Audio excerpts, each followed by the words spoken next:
ఈరోజు భారతదేశంలో ఉన్నటువంటి మహిళలకందరికీ కూడా చీకటి రోజు. మహిళా రిజర్వేషన్ బిల్లుని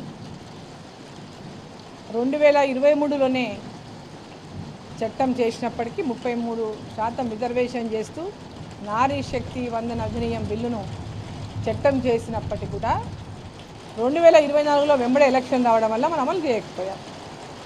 ఈరోజు బిల్లులు అమలు చేయడానికి 2034 వరకు ఆగాలి.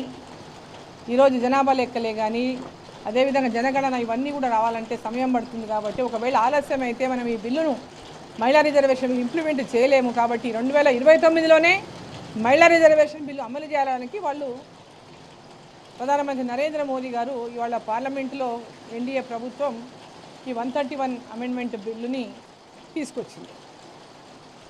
దానికి ప్రతిపక్షాలన్నీ కూడా మద్దతు చేయాల్సినటువంటి విషయం అసలైతే. కానీ వారికి మహిళా రిజర్వేషన్ బిల్లును ఇంప్లిమెంట్కి చేయాలంటేటువంటి ఉద్దేశం వాళ్ళకి లేదు. ఎప్పుడూ మహిళా రిజర్వేషన్ బిల్లు పైన వాళ్ళు వ్యతిరేకిస్తూనే ఉన్నారు.